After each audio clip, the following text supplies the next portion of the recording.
Rahman sir, எனக்கு ரொம்ப முக்கியமான ஒன்று, அதிமுக ஒருங்கிணைப்பை பிடிக்காதவங்க எல்லாம் சேர்ந்து இந்த கட்சி வந்து ஜெல்லாவலன்னு சொல்றாங்க. நீங்க எப்படி பாக்குறீங்க தேசிய ஜனநாயக கூட்டணியோட இந்த இணைவை? தேசிய ஜனநாயக கூட்டணி தோற்றத்தில் பலமடைந்திருக்கிறது, சாராம்சத்தில் பலவீனமாகி இருக்கிறது. எப்படி? இப்போ தோற்றம் வந்து பார்த்தீங்கன்னா டிடிவி தினகரன் வந்திருக்கிறாரு, அன்புமணி வந்து சேர்ந்திருக்கிறார், ஏற்கனவே அதிமுக பாஜக கூட்டணியாக இருக்கிறாங்க. ஸோ அப்போ கட்சிகள் அதிக எண்ணிக்கையில் சேரும் பொழுது அவங்களுடைய பலம் அதிகரித்திருக்கிறதா அவங்க சொல்கிறாங்க. சாராம்சத்தில் பலவீனம் என்னன்னா, முதல்ல அதிமுகவுக்கும் பாஜகவுக்குமே ஒரு ஒட்டுப்பிணைப்பு உருவாகவே இல்லை. காரணம் என்னன்னு சொன்னா, இது வந்து கூட்டணி ஆட்சியா அதிமுகவினுடைய தனிப்பெரும்பான்மை ஆட்சியாங்கிறதுல ஏற்கனவே அதிமுகவுக்கும் பாஜகவுக்கும் கடுமையான முரண்பாடு இருக்கு. எடப்பாடி பழனிசாமி ஒன்னு சொல்லிட்டு இருக்கிறாரு, பாஜக ஒன்னு சொல்லிட்டு இருக்கு. இப்ப புதுசா வந்து அன்புமணி வந்திருக்கிறாரு. அன்புமணி முழுமையான பாமக இல்ல, ராமதாஸ் இன்னும் வெளியில தான் இருக்கிறாரு. இது இல்லாம இப்ப டிடிவி தினகரன் வந்திருக்கிறார். டிடிவி தினகரன் செய்தியாளர் சந்திப்புல என்ன சொல்றாருன்னா, தேசிய ஜனநாயக கூட்டணி ஆட்சி அமையும்னு ஒரு எடப்பாடி பழனிசாமியை பக்கத்தில் வச்சுக்கிட்டே சொல்றார். அப்போ எடப்பாடி பழனிசாமி தனித்து விடப்பட்டிருக்கிறார்.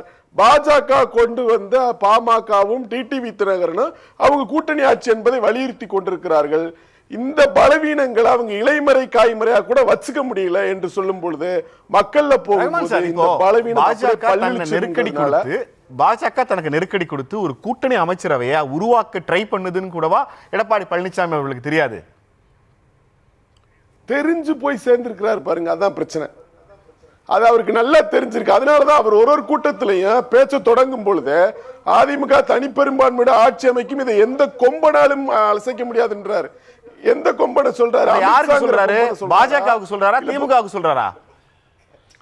பாஜகவுக்கு சொல்வதாகத்தான் நம்ம பொருள் எடுத்துக்கொள்ள வேண்டியிருக்கு. ஏன்னா திரும்ப திரும்ப இவங்க தான் கூட்டணி ஆட்சின்னு சொல்றாங்க.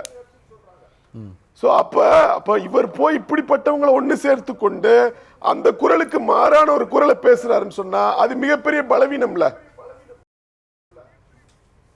இல்ல, இப்ப அவர் என்ன சொல்றாரு, நீங்க இது வரைக்கும் சேரவே இல்ல அதிமுக ஒருங்கிணையலன்னீங்க. இப்ப ஒருங்கிணைஞ்ச பிறகு அது ஜெல்லாவலங்கிறீங்க.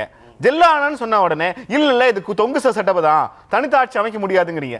தமிழ்நாட்டில் தொடர்ந்து ஊடகவியலாளர்கள் அதிமுக கூட்டணி ஒருங்கிணைவதை ஏனோ வெறுக்கிறார்கள் அல்லது தவிர்க்கிறார்கள் ஒரு குற்றச்சாட்டு இருக்கு.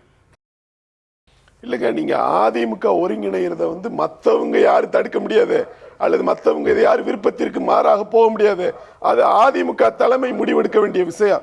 இப்பவுமே பாருங்க, செங்கோட்டையன் தாவேக்கால இருக்கிறாரு, சசிகலா வெளியில இருக்கிறாங்க. ஓ பன்னீர்செல்வத்தோட நிலைமை என்னன்னு தெரியல. பாமகவில் வந்து பாத்தீங்கன்னா ஒரு பாதி தான் கூட்டணிக்கு வந்திருக்கு.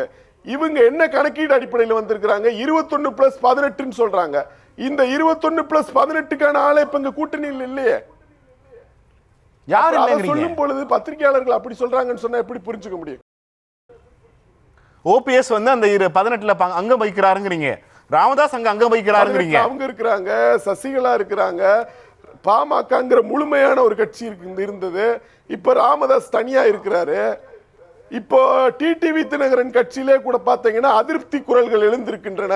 இப்ப இவர் போய் எடப்பாடி பழனிசாமி ஆதரிச்சு நின்றுட்டு இருக்கிறார், அது எப்படி ஏற்பதுன்னு கேட்கிறாங்க.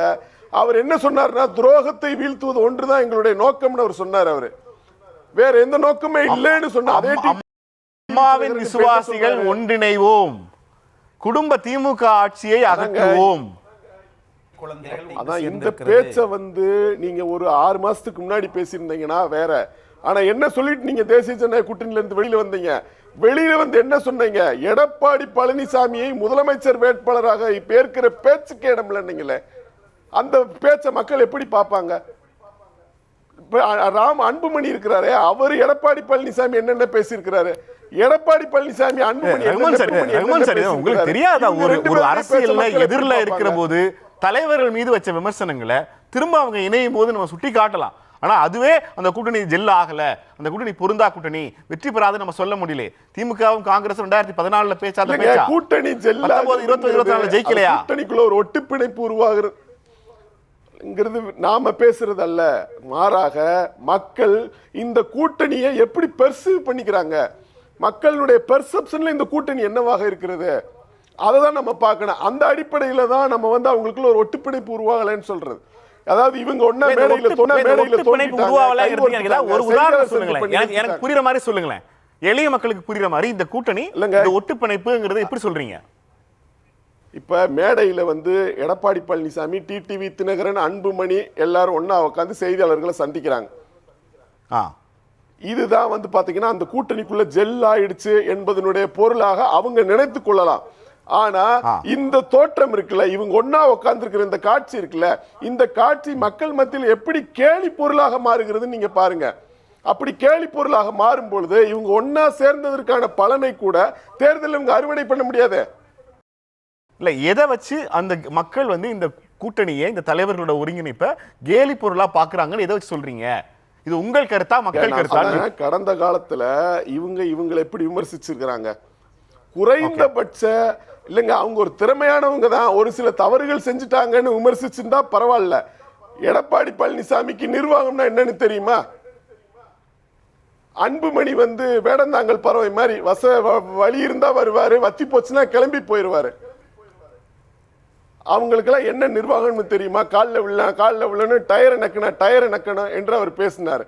இவர் அது எம்பி பதவி யாரு போட்ட பிச்சை, அங்க போய் கேளுங்கன்னு இவர் பேசினார்.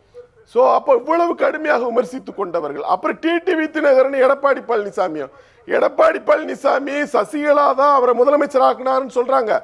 ஆனா அவருடைய காலில் விழுந்தவர் பின்னர் அவருடைய காலையை வாரி விட்டதாக சொன்னாங்க. அதை இவங்களை இவ்வளவு கடுமையா விமர்சனமா முன் வச்சிருக்காங்க. இப்ப நாங்க ஒரு தாய் பிள்ளைகள் இவங்க சொல்லிக்கலாம், மக்கள் அதை எப்படி மன்னிப்போம் அது நீங்கங்க, அது இவங்க சொல்லிக்க வேண்டியது. நான் சொல்றது கிரவுண்ட்ல இருக்கிற வாக்களிக்க போற மக்கள் இவங்களோட மீதான நம்பகத்தன்மையை எப்படி புரிஞ்சுக்குவாங்கன்றதான் என்னுடைய கேள்வி.